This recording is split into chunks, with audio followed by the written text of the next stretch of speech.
সুপ্রিয় দর্শক, জাতীয় সরকারটি আমাদের সত্যি এখন প্রয়োজন। বাংলাদেশের জাতীয় সরকারই পারে সবকিছু ঠিক। আসসালামু আলাইকুম।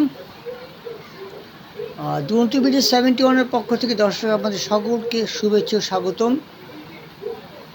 তো প্রিয় দর্শক, আজকে আমি কিছু কথা বলবো। এগুলো মূলত এদেশের রাজনীতিবিদদের উদ্দেশ্যে, মানে আমার নিজস্ব একটা চিন্তা ভাবনা চেতনা।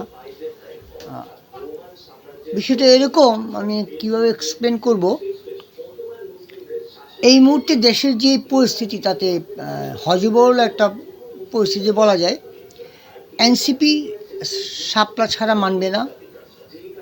পেছন থেকে অনেক রাজনৈতিক দল শাপলা যেন না পায় এনসিপি, তার জন্য মদত দিচ্ছে। গতকালকে এনসিপির নেতা পাটোয়ারি সাহেব নির্বাচন কমিশনের উদ্দেশ্যে আঙুল তুললেন অভিযোগের।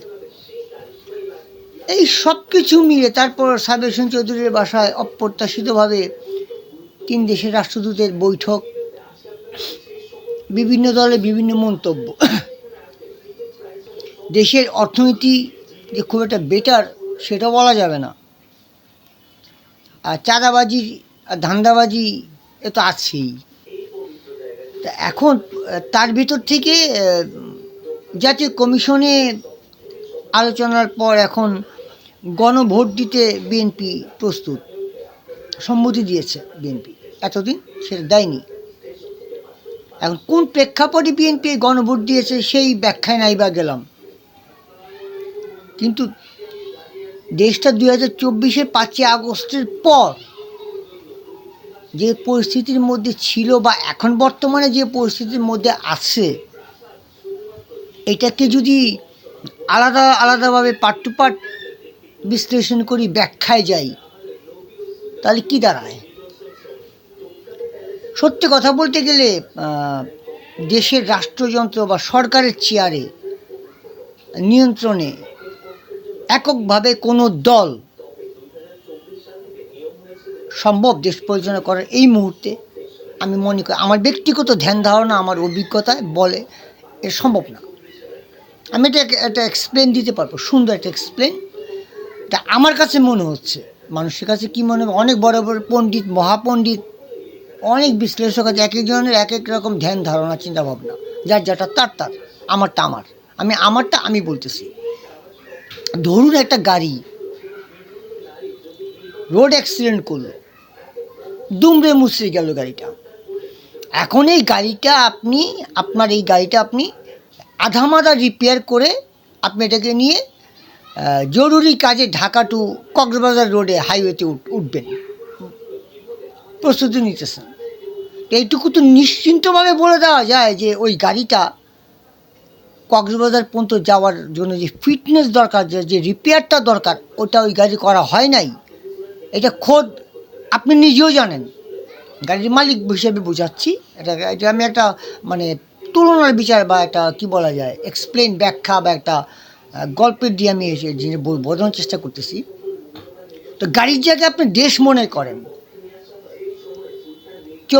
5ই আগস্টে পর্যন্ত দেশটা দুমড়ে মুচড়ে গেছে, টোটাল দেশটা, প্রত্যেকটা সেক্টর। আর ওই দুমড়ে মুচড়ে ওই জায়গাগুলোতে আরও হিট করতেছে আওয়ামী রেখে যাওয়া ফেসিবাদ শেখ হাসিনার ওই সুবোধ বালকেরা। এটা স্বীকৃত। সেনাবাহিনীর ভেতর, পুলিশের ভেতর, প্রশাসনে, সব জায়গায়। তো এই অবস্থায় একটা রাজনৈতিক দল, যেই দলই হোক, এককভাবে যদি এখন রাষ্ট্রযন্ত্রের প্রধান চেয়ারে বসে এটাকে অপারেট করতে যায়, ওই ঢাকা টু চট্টগ্রাম বা কক্সবাজার রোডে ওই আধাভাঙ্গা গাড়ি নিয়ে নামা, আর ওই একটা দল দেশ পরিচালনার স্টিয়ারিংয়ে বসা, একই বিষয়। অর্থনীতি দুমড়ে মুচড়ে পড়বে যতক্ষণ পর্যন্ত না আপনি গাড়িটা পরিপূর্ণ রিপেয়ার করতে পারতেছেন। এই পরিপূর্ণ রিপেয়ারটা করে দেন আপনি নির্বাচন দেন। এখন এই রিপেয়ারটা করবে কে? এই তত্ত্বাবধায়ক এই অন্তর্বর্তীকালীন সরকার কোয়াইট ইম্পসিবল, জীবনও না। তারা এটা তারা যদি করতো তাহলে আজকে এত দূর পর্যন্ত এত কিছু হয় না। এটা ক্লিয়ার মেসেজ এটা। তারা এটা করবে না। উপদেষ্টাদের মধ্যে অনেকেই নাকি সেফ এক্সিট চাচ্ছেন, এই কথাটাই কোনো আসতেছে কেন? নিশ্চয়ই ডাল মে কুচ কালা হয়, হ্যাঁ, কাবাব মে হাড্ডি। বিনা কারণে গাছের পাতাও নড়ে না, কারণেই নড়ে। আর সেফ এক্সিটের বিষয় যখন উত্থাপন হয়েছে তার মানে কিছু তো আছে পর্দার পেছনে। আচ্ছা, এখন মূল পয়েন্টে আসি। ওই যেটা বললাম, একটা গাড়ি রিপেয়ার, দেশটা রিপেয়ার করার জন্য আমাদের একটা টিম দরকার। কি টিম? টিমটা হচ্ছে আমার সার্ভিসিং করবে এমন একটা টিম দরকার। অর্থাৎ বাংলাদেশে ওই সার্ভিসিং টিমটা আমি যেটা মনে করি বাংলাদেশ জাতীয় সরকার প্রয়োজন, অন্ততপক্ষে মোটামুটি একটা সার্টেন একটা সময়ের জন্য। এই জাতীয় সরকারটা যদি সময় পায় এবং দেশটাকে রিপেয়ার করে, সেক্ষেত্রে তারপর নির্বাচন দিলে একটা স্টেজে আসবে। আমার দেশ, আমার আমিত্ব, আমার মাটি, এই জিনিসটাই তো অ্যাফেক্টেড। এটা তো মানতে হবে। এটা না মানার তো কোনো কারণ নেই।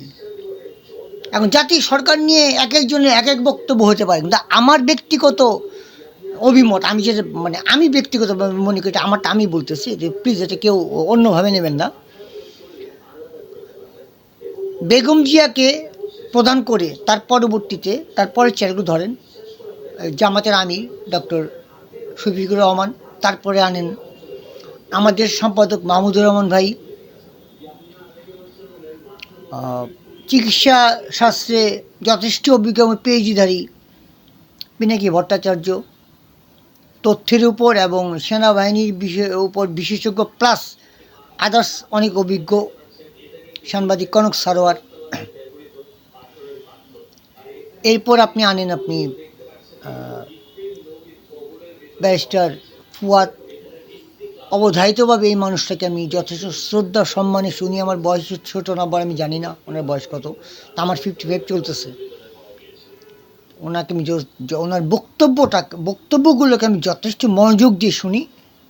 এই দেশের রিপেয়ারিংয়ের টিমে ওনাকে খুব জরুরি প্রয়োজন। ওনার মতো একটা লোক খুব সত্যি দরকার। আর পিনাকি দাতা তো আসছেই। এরপর আমি এনসিপির হাসনাত আবদুল্লাহ, সাজিদ আলম, নাহিদ ইসলাম, আর সর্বশেষ আমি যাকে প্রেফার করব জুনায়েদ সাকি। এদেরকে নিয়ে যদি প্রয়োজন আরও কয়েকজন আপনি বাড়ানো যেতে পারে, অবশ্যই বাছাই করে। এদেরকে নিয়ে একটা জাতীয় সরকার যদি গঠন করা হয়, সেক্ষেত্রে দেশে গ্যাঞ্জামের কোনো সুযোগ থাকবে না। কারণ বিএনপি আছে, জামাত আছে, এনসিপি আছে, ছোটোখাটো দলের মধ্যে থেকেও আছে।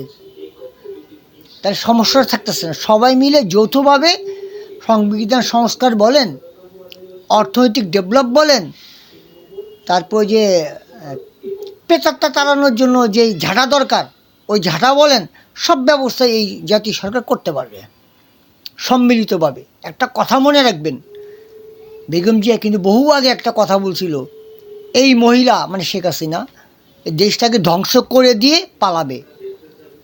ম্যাডামের কথা কিন্তু বাস্তবে সত্য বলে প্রমাণিত হয়েছে। আর ম্যাডামের বয়সও হয়ে গেছে। ম্যাডাম এখন বাংলাদেশের রাজনীতির দলমত নির্বিশেষে অনেক ঊর্ধ্বে চলে গেছে। ওনার নাম, ওনার পজিশনটা অন্য জায়গায়। তা আমি মনে করি ওনাকে প্রদান করে যদি একটা জাতীয় সরকার করা হয়, সেই ক্ষেত্রে কারো কিছুই বলার থাকবে না। এটা আমার ব্যক্তিগত অভিমত। প্লিজ কেউ অন্যভাবে এটা এক্সপ্লেন করার চেষ্টা করবেন না। ধন্যবাদ সকলকে। আর অবশ্যই একটা সাবস্ক্রাইব করবেন যদি আপনার কথাগুলো ভালো লেগে থাকে। Thank you.